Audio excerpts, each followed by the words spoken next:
Mafia Atiq Ahmad की हत्या हो चुकी है, लेकिन अतीक अहमद की मौत के बाद एक बार फिर से उसके चहेते विदेशी जर्मन ग्रेट डेन नस्ल के कुत्तों को लेकर नया बखेड़ा खड़ा हो गया है।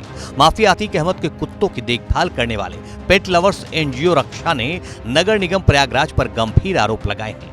रक्षा एनजीओ की संचालिका वंशिका गुप्ता का आरोप है कि माफिया अतीक अहमद की एक और पालतू कुत्ते की देखभाल न होने और लापरवाही के चलते मौत हो गई है, लेकिन इस बारे में उन्हें कोई जानकारी नहीं दी जा रही है, जबकि 2 और कुत्तों को भी अच्छी कंडीशन में नहीं रखा गया है।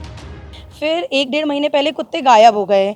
हम लोग तब से पता कर रहे हैं, कल हमको पता चला, हम लोग देखने गए तो उनमें से एक कुत्ता गायब है जो कि शायद मर चुका है। 2 कुत्तों की हालत इतनी गंदी है, उनका पेट एकदम अंदर घुस चुका है, ना खाना मिलता है, रहने के लिए एक छोटी सी जंजीर में बांधा हुआ है और उनके हाथ पैर में कीड़े तक लग गए। उनकी इतनी बुरी अवस्था है कि वो भी मर ही जाएंगे अगर उनको नहीं बचाया गया तो।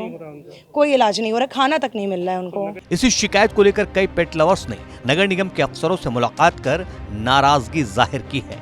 पेट लवर्स और रक्षा एनजीओ के संचालिका वंशिका गुप्ता के मुताबिक उमेश पाल शूट आउट के बाद जब माफिया अतीक अहमद के परिवार के सदस्य फरार हो गए थे तो उनके कुत्तों की देखभाल करने वाला कोई नहीं था। उनकी एनजीओ रक्षा ने ही इन कुत्तों की देखभाल की थी, बीमार कुत्तों का इलाज कराया था और उन्हें पोषण युक्त भोजन भी मुहैया कराया था। ये अतीक अहमद के जो कुत्ते थे जिनकी हालत काफ़ी ख़राब थी, तो जब सूचना मिली थी हम लोगों ने उनका ख्याल रखा था, उनका इलाज, उनका खाना, हर एक चीज़ उनकी देखभाल की थी। फिर उसके 1-2 महीने बाद इन्होंने एक ब्रीडर को उसको अलॉट कर दिया। हमारे कई बार ऑब्जेक्ट करने पे इन्होंने ऑफिस में बुलाया, एप्लीकेशंस लिए कि हम आप लोग को दे देंगे केयर टेकिंग करने के लिए और अडॉप्ट कराने के लिए, मगर इन्होंने नहीं दिया। सर मुझे तो बहुत स्ट्रांगली डाउट है कि नगर निगम ने उन्हें बेचा है, और अगर आप ब्रीडर्स को इन्वॉल्व कर रहे हैं इसमें तो ऑब्वियसली वो कहीं ना कहीं बहुत ही अनएथिकल है, वो कमर्शियल चीज़ हो जाती है। और किसी को भी उस बारे में, आप आज तक समझिए सारे जो भी इनके कुत्ते उठते हैं नगर निगम के, वो हम लोगों के एनजीओज़ में ही आता है, इनके एनजीओ में आता है या किसी ना किसी के एनजीओ में आता है। इनके पास एक जगह नहीं है एक भी कुत्ते को रखने के लिए। तो जब आज तक सालों से हमने हर कुत्ते में मदद की है, तो इस कुत्ते में इनको ऐसा क्या फ़ायदा दिख गया कि इन्होंने हमको इन्वॉल्व करना ज़रूरी नहीं समझाया, जबकि हम लोगों ने ही उसकी जान बचाई थी और हम ही लोग उसको खाना पीना खिलाए इतने टाइम से। वंशिका गुप्ता ने आरोप लगाया है कि करीब 2 महीने बाद नगर निगम ने गुपचुप तरीके से तीनों कुत्तों को किसी ब्रीडर को सौंप दिया। पेट लवर्स ने आरोप लगाया है कि इसमें से भी एक कुत्ते के बारे में कोई जानकारी नहीं मिल रही है, जबकि 2 कुत्तों की भी स्थिति चिंताजनक बनी हुई है। कुत्ते पोषण युक्त भोजन न मिलने से बीमार हैं। वंशिका गुप्ता और दूसरे पेट लवर्स का आरोप है कि नगर निगम की लापरवाही की वजह से बचे 2 कुत्तों की भी जान जा सकती है।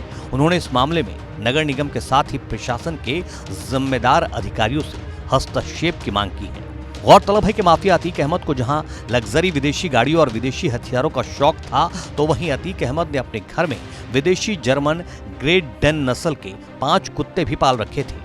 उमेश पाल शूट आउट के बाद जब अतीक अहमद के परिवार के लोग फरार हुए, तब सबसे पहले बीमारी और भूख से 9 मार्च को अतीक अहमद की सबसे प्रिय फीमेल डॉग ब्रूनो की मौत हो गई, जबकि उसके 2 दिन बाद ही दूसरे डॉग टाइगर ने भी भूख और बीमारी से दम तोड़ दिया था। इसके बाद नगर निगम ने पेट लवर्स एनजीओ रक्षा को इन विदेशी नस्ल के कुत्तों की देखभाल की जिम्मेदारी सौंपी थी, लेकिन अब आरोप लग रहे हैं कि लापरवाही के चलते एक और कुत्ते की मौत हो गई है, जबकि 2 अन्य कुत्ते भी ब्रीडर को सौंपे गए हैं, जिसका पेट लवर्स अब विरोध कर रहे हैं।